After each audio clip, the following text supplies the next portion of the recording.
할렐루야. 주님께서 우리와 함께 하십니다. 아멘. 오늘은 말씀대로 행하라 두 번째 시간이고요. 나를 따라오라는 말씀을 가지고 은혜를 나누고자 합니다. 지난주 예수님께서 공생의 사역을 시작하기에 앞서 광야에서 사탄에게 세 가지 시험을 받으십니다.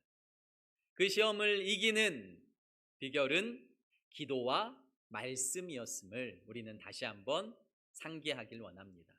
그리고 우리 2024년도 우리의 인생에 어려움과 고난과 시험이 있을 때마다 주님의 말씀으로 주님이 주시는 힘과 지혜로 그리고 기도함으로 예배함으로 이 모든 어려움들을 이겨나가시길 예수 그리스도의 이름으로 축복합니다. 예수님께서 공생의 시작을 하시며 첫 번째 하신 공식적인 말씀이 17절, 읽지 않았지만 17절의 말씀입니다. 같이 한번 읽어보겠습니다. 시작. 이때부터 예수께서 비로소 전파하여 이르시되 회개하라 천국이 가까이 왔느니라 하시더라. 아멘. 예수님을 증거하는 세례 요한의 첫 번째 메시지도 회개하라 천국이 가까이 왔느니라. 예수님의 첫 번째 메시지도 회개하라 천국이 가까이 왔느니라 입니다. 마태복음은 천국이 가까이 왔느니라 라고 기록되어 있지만 마가복음과 다른 사복음서에는 회개하라 하나님의 나라가 가까이 왔느니라 라고 기록되어 있습니다. 마태복음은 유대인들을 향해서 쓰여진 복음입니다. 유대인들은 하나님에 대한 경외와 두려움이 있었기 때문에 하나님이라는 그 단어를 사용하는 것을 극히 꺼리고 두려워했습니다. 그렇기 때문에 하나님의 나라라는 표현을 빼고 천국이라는 표현을 써서 조금 더 부드럽게 사용했지만 사실 천국이라는 하늘에 있는 나라라는 표현보다는 하나님이 다스리시는 나라, 하나님이 통치하시는 나라, 하나님 나라라는 표현이 더 적절한 표현인 줄 알고 그렇게 사용하시면 더 좋겠습니다. 예수님께서 이 땅에 오셔서 전한 복음이 하나님의 나라 복음이고요. 예수님께서 이 땅에서 이루시고자 하신 복음이 바로 하나님의 나라의 완성이십니다. 예수님이 이 땅에 오심으로 말미암아 하나님의 나라가 임했고 예수님께서 다시 오심으로 말미암아 하나님의 나라는 완성된다라는 것을 기억하시고 하나님의 나라 백성이라는 것은 하나님의 통치 아래서 하나님의 율법 아래서 하나님의 그늘 아래서 살아가는 백성임을 우리는 기억하고 하나님의 나라 백성답게 2024년도를 살아가길 간절히 소망합니다. 오늘은 우리가 너무 잘 아시는 말씀 중에 하나, 예수님께서 공생의 사역을 시작하시면서 첫 번째 하신 일 중에 하나가 제자를 부르시는 일입니다.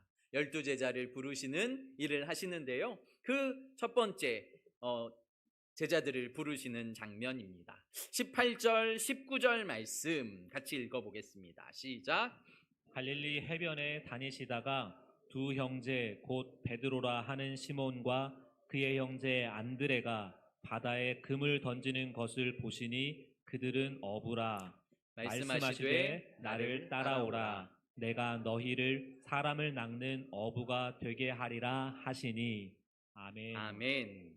21절도 읽겠습니다. 21절입니다. 시작. 거기서 더 가시다가 다른 두 형제 곧 세베대의 아들 야고보와 그 형제 요한이 그의 아버지 세베대와 함께 배에서 금을 깁는 것을 보시고 부르시니. 아멘. 예수님께서는 제자를 찾아가셔서 저들에게 나를 따라와라 라는 말씀으로 저들을 부르십니다. 당시도 그렇고 지금도 그런 것 같은데 사실 순서가 뒤바뀐 거죠. 원래 제자가 스승을 따라가는 겁니다. 자신이 본받고 자신이 따르고 싶은 스승이 있으면 제자가 되고 싶은 사람이 그 스승에게 가서 나를 제자로 받아주십시오 라고 요청하는 것입니다. 그러면 그 스승은 그의 가문과 그의 학식과 그의 됨됨이를 바라보고 그를 제자로 거둬줄지 아니면 제자를 삼지 않을지 스승이 결정하게 되는 것이죠. 그런데 예수님은 직접 제자들을 찾아 나서십니다. 그것도 예루살렘의 중심, 그리고 성전의 중심, 학문의 중심인 곳으로 간 것이 아니라 가장 외곽에 있는 갈릴리의 바닷가에 누구도 찾지 않는, 그러니까 누구도 이 어부들, 예수님께서 18절에 보시면 그들은 어부라, 예수님은 그 어부들을 찾아가시는 거죠. 제자들이 학식이 있고 덕망이 있고 물질이 있고 힘이 있으면 그 스승도 높임을 받을 만한데, 예수님은 누구도 제자를 삼고 싶지 않을 만한 사람들, 누구도 찾지 않을 만한 사람들, 누구에게도 알려지지 않은 그저 갈릴리 구석에서 고기를 잡고 있는 사람들에게, 어부들에게 찾아가셔서 저들에게 나를 따라오라 라고 물으시는 장면을 우리는 기억해야 한다는 것이죠. 이것이 은혜입니다. 능력이 있고 힘이 있고 물질이 있는 사람을 제자로 부르신다면 우리 중에 몇 사람이나 예수님을 따라갈 수 있겠습니까? 이 정도 학식 이상은 갖춰야 됩니다.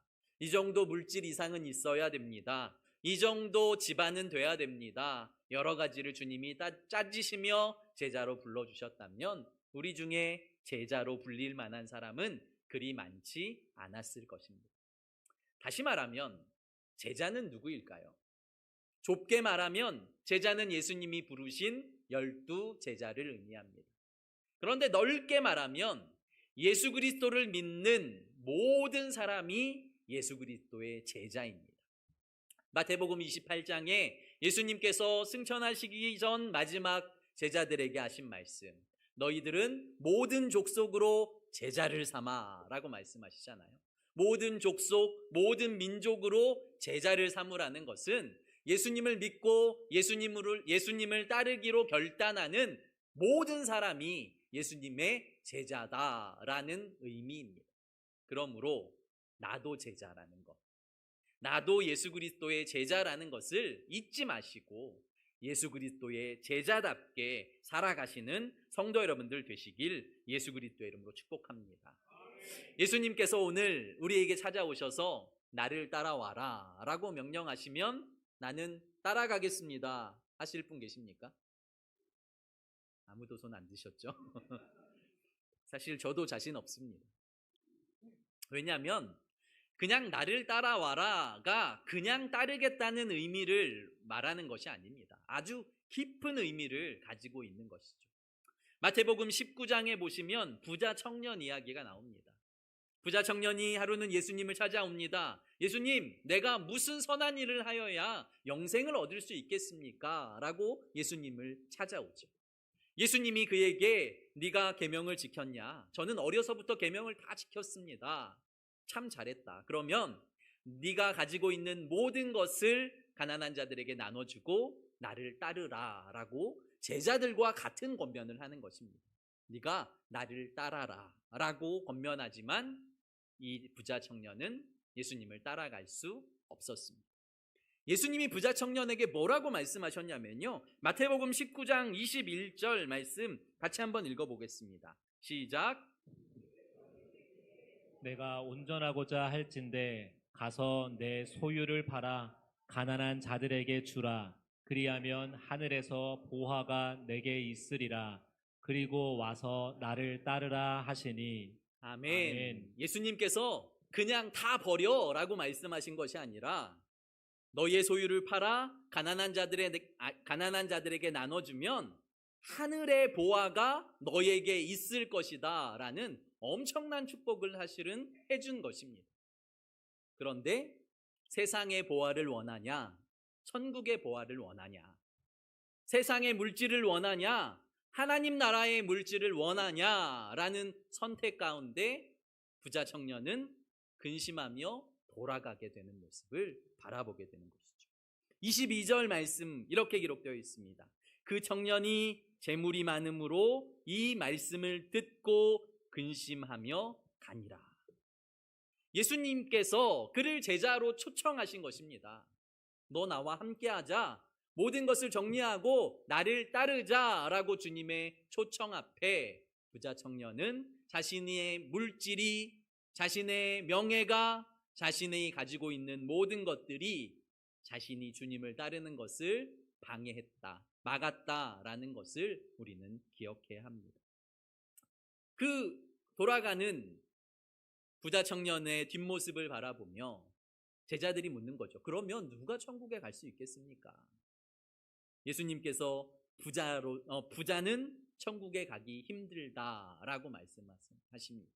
무슨 말입니까? 돈 많으면 천국 못 가, 이것이 아니라 자신이 가지고 있는 것들을 내려놓지 못하면, 하나님의 나라를 위해 자신이 가지고 있는 것, 그러니까 나의 것들을 내려놓고 하나님의 것을 붙잡지 못하면 천국에 갈 사람이 단 한 사람도 없다라고 주님께서 오늘 우리에게 말씀하고 계신 것입니다.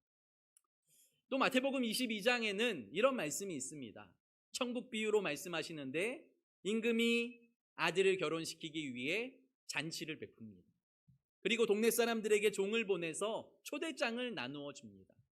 그리고 그들에게 잔치에 참여하라고 부탁하지만 저들은 아무도 잔치에 참여하지 않습니다. 또다시 종들을 보냅니다. 내가 살찐 소와 양을 잡아놓고 엄청난 잔치를 베풀었으니까 제발 와주십시오 라고 말하는데, 나는 결혼도 해야 되고요, 밭도 샀고요, 지금 소도 사서 그 소의 능력도 시험해 봐야 되고요, 내 일이 많습니다. 누구도 그 임금의 명령에 순종하지 않습니다. 무슨 말입니까? 그 임금이 누군지 알면, 그 초대장의 의미가 무엇인 줄 알면, 그 신랑 되신 예수께서 신부를 초청하며 신부와 함께 잔치하기를 원하신다는 그 의미를 안다면 누구도 거절하지 않겠죠.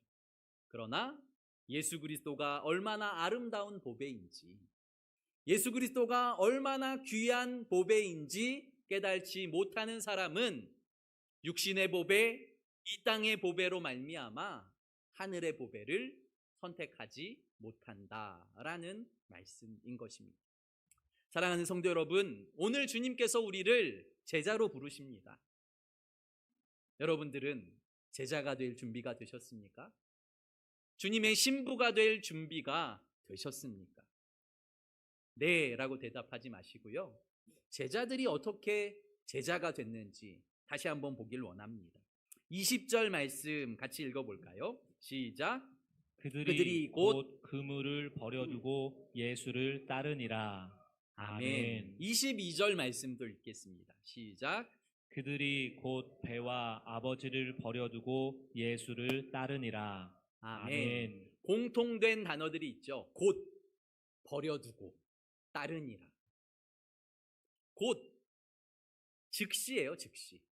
주님께서 우리를 부르실 때에, 우리에게 말씀하실 때에, 주님 잠시만요, 저의 아들, 딸들 다 장가 보내고 시집 보내고 시간적 여유가 있으면 따라갈게요, 이것을 원하시는 것이 아니라, 말씀이 우리에게 말씀하실 때에 즉각적으로 믿고 순종하고 따르기를 원하신다는 것을 기억하시길 바랍니다. 또한 그물을 버렸습니다. 배를 버렸습니다. 아버지를 버렸습니다. 그리고 예수를 따릅니다. 아버지를 버려? 라고 생각하실 수 있는데 의미가 있는 거죠. 세베대의 아버지 세베대는 배를 가지고 있는 엄청난 거부였습니다. 그 동네에서는. 그러니까 배도 가지고 있고 물질도 많은 거부였기 때문에 그의 아버지에게서 많은 것들을 공급받고 모든 것들을 누릴 수 있었던 그의 아들들이 아버지를 버리고 예수를 따른다는 것은 이제는 아버지에게 의지하고 아버지를 따르는 것이 아니라 예수 그리스도를 의지하고 예수 그리스도를 따르기로 결단하는 것을 의미합니다. 여전히 아버지를 사랑하지만, 여전히 아버지를 존경하지만 이제는 아버지가 나의 구원이 아닙니다. 아버지가 주시는 물질로 사는 것이 아니라 나는 예수 그리스도로 살겠습니다. 예수 그리스도의 제자로 살겠습니다. 라는 결단이 저들에게 있다라는 것이죠. 팬인가 제자인가 라는 책이 있습니다. 팬 아시죠? 가수들을 좋아하는 사람들, 운동선수를 좋아하는 사람들, 그리고 연예인들을 좋아하는 사람들. 팬의 특징은 무엇입니까? 그 좋아하는 사람들을 쫓아다닙니다. 그들이 공연을 하면 공연을 관람하고, 그들이 나오는 영화를 바라보고, 그들이 하는 운동 게임마다 찾아다니기도 하고 TV로 그것을 시청하며 열광합니다. 정말 열성 팬들은 그 사람이 어디에 사는지, 그의 가족이 몇 명인지, 그가 좋아하는 음식이 무엇인지, 그가 어떤 장소, 어떤 운동, 무엇을 좋아하는지 다 알고 있죠. 그러나 팬은 거기까지입니다. 팬은 그 사람과 함께, 자기가 좋아하는 그 주인공과 함께 먹고 마시거나, 함께 거하거나, 함께 마음을 나누거나, 함께 교제할 수 없습니다. 다시 말하면 가족은 될 수 없다라는 것을 의미합니다.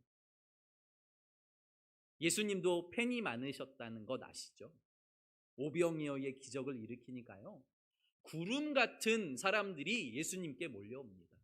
와, 나 당신 팬입니다. 나 당신 좋아합니다. 또 다른 기적을 보여주십시오. 예수님께 수많은 분들이 몰려왔습니다. 예수님이 안진뱅이를 일으키시고 눈먼 사람들을 뜨게 하시고 죽은 자를 일으키시니까 모든 사람들이 구름대처럼 예수님께 나도 팬입니다 라고 몰려옵니다. 그냥 그 시간에는 모두가 그리스도인 같아요. 모두가 성도 같아요. 모두가 예수님을 믿는 사람들 같아요. 왜냐하면 예수님과 같이 있으니까, 예수님을 따라다니니까.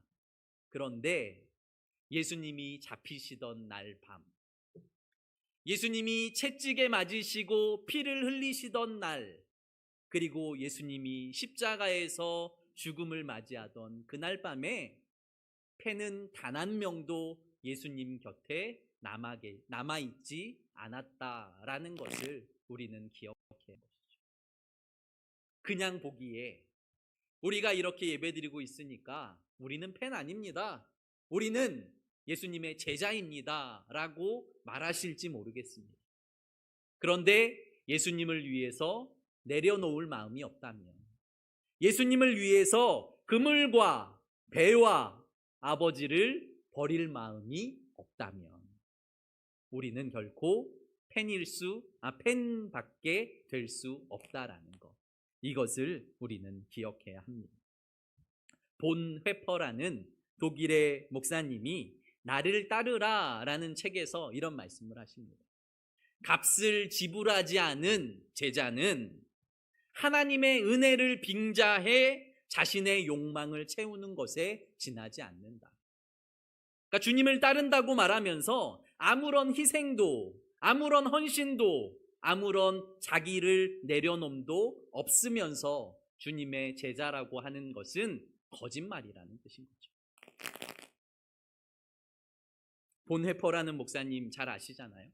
그 본헤퍼라는 목사님은 독일의 히틀러가 그 독일을 잡고 세계를 잡아가는 그 시기에 신학자였습니다.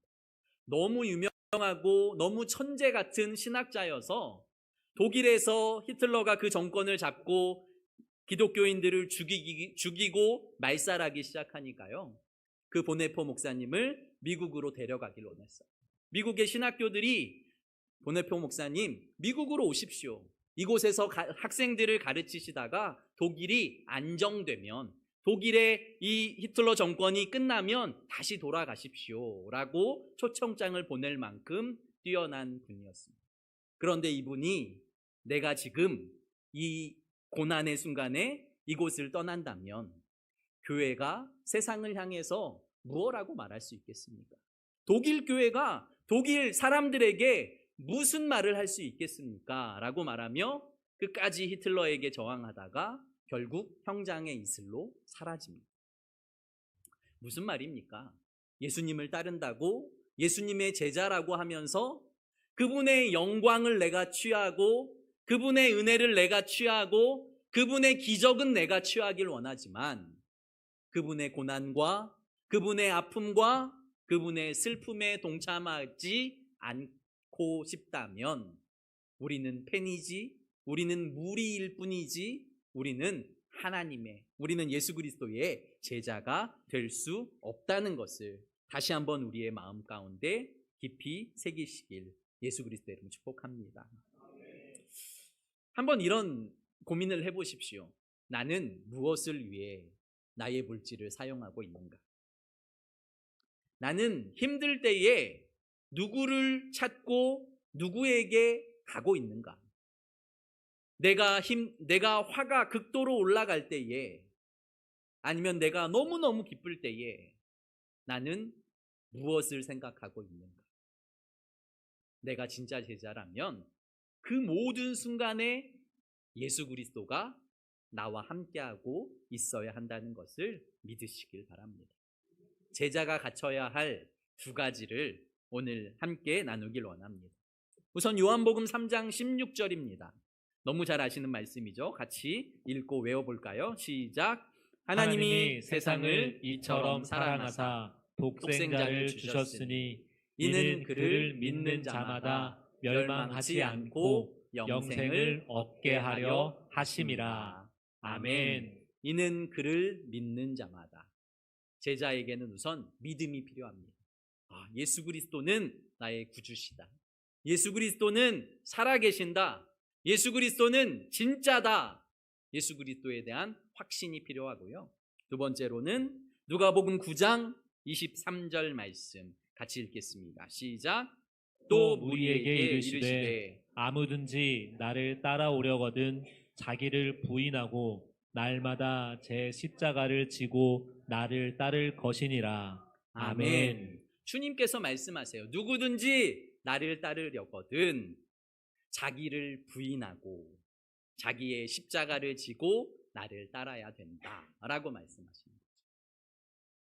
예수님 때문에 나의 배를 포기할 수 있는 사람, 예수님 때문에 나의 그물을 포기할 수 있는 사람, 예수님 때문에 나의 욕심을 내려놓을 수 있는 사람, 내가 가지고 있는 모든 것을 지금 다 팔아야 됩니다 라고 말씀드리는 게 아닙니다. 지금 내가 있는 이 생활과 이 현장에서 무엇이 우선이냐, 무엇이 가장 중요하냐, 누가 주인이냐, 이 말씀을 성도 여러분들과 지금 나누고 있는 것입니다.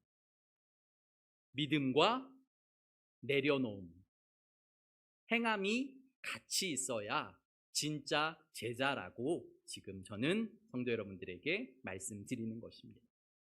사랑하는 성도 여러분, 제자는 예수님이 좋을 때만 예수님을 따르는 것은 제자가 아닙니다. 진짜 제자는 예수님과 함께 먹고 마시는 거죠. 12제자가 예수님과 3년 동안 동행했던 것처럼 함께 먹고 함께 자고 함께 마시고 주님과 함께 했던 것처럼 예수님이 가시는 곳 나도 갑니다. 예수님이 하신 말씀 나도 순종합니다. 예수님이 눈물 흘리시는 그곳 나도 그곳을 바라보며 눈물 흘립니다. 예수님이 기뻐하시는 그곳 나도 기뻐하겠습니다. 나는 주님의 제자가 되어서 주님이 원하시는, 주님이 바라보시는, 주님께서 소망하시는 그 삶을 내가 살겠습니다 라고 결단하시는 성도 여러분들 되시길 예수 그리스도의 이름으로 축복합니다. 그것이 제자입니다. 지금 베드로가, 안드레가, 야고보가, 요한이 그 일을 하는 것이죠. 이렇게 제자가 되기로 결단했을 때에 주님의 은혜를 체험하고 경험하게 됩니다. 마지막으로 23절 말씀 우리 함께 읽고 마치도록 하겠습니다. 시작. 예수께서 제자들에게 이르시되 내가 진실로 너희에게 이르노니 부자는 천국에 들어가기가 어려우니라. 아멘. 마태복음 4장 23절인데 네, 23절 말씀 다시 보겠습니다. 마태복음 4장 23절 다시요. 시작. 예수께서 온 갈릴리에 두루 다니사 그들의 회당에서 가르치시며 천국 복음을 전파하시며 백성 중에 모든 병과 모든 약한 것을 고치시니. 아멘. 제자가 된 사람은 예수님과 함께 그분의 하시는 일을 보는 거죠. 예수님께서 하신 대표적인 세 가지 일이 오늘 23절에 기록되어 있습니다. 갈릴리를 다니시며 회당에서 가르치시고 천국 복음을 전파하시고 모든 병든 것과 모든 약한 것을 고치시고. 예수님은 고치시는 분, 가르치시는 분, 그리고 전파하시는 분. 제자들이 예수님과 3년 동안 한 일이 이것입니다. 예수 그리스도를 통해서 복음을 듣고 복음을 전하고 그리고 복음으로 변화되며 새롭게 되는 놀라운 은혜를 체험하고 경험했다는 거죠. 예수님은 제자들을 세우시고 제자들이 자신의 것들을 온전히 받아들여서 작은 예수가 되어서 제자들이 되어서 땅끝까지 그 예수 그리스도의 복음을 동일하게 가르치고 전파하고 고치며 회복하는 교회와 성도와 이 세상을 삼기를 원하신다는 것을 우리는 기억해야 하는 거죠. 사랑하는 성도 여러분, 다시 한번 마음속으로 한번 물으시길 바랍니다. 나는 팬인가 제자인가? 나는 이 세상에서 세상의 보화를 더 존귀하게 여기는 부자 청년인가? 아니면 모든 것들을 내려놓고라도 주님을 따르겠다고 결단한 제자인가? 특수한 제자가 아니라, 대단한 제자가 아니라 우리 모두가 제자가 되기를 원하시고 우리 모두를 제자로 부르셨다는 것을 기억하시고, 사랑하는 성도 여러분, 예수 그리스도 한 분이면 충분합니다. 예수 그리스도가 내 인생의 주인입니다. 예수 그리스도로 만족합니다. 믿음으로 고백하시고 주님을 따르시는 성도 여러분들 되시길 예수 그리스도 이름 축복합니다. 기도드리겠습니다. 살아계신 아버지 하나님, 나를 따라오라 라고 주님께서 말씀하실 때에 제자들은 곧 버려두고 예수를 따랐습니다. 아버지 하나님, 나의 삶은 어떻습니까? 세상의 치열함과 세상의 물질과 세상의 욕망 속에서 예수 그리스도를 바라보고 순간순간 예수 그리스도와 동행하며 모든 순간 주님으로 말미암아 만족하며 나의 것을 내려놓고 있습니까? 나의 것을 내려놓고 주님의 것을 붙들게 하시고 나의 생각과 욕망을 내려놓고 주님의 마음과 주님의 뜻을 붙드는 제자들이 되게 하여 주시옵소서. 예수님 이름으로 감사하며 기도드립니다. 아멘.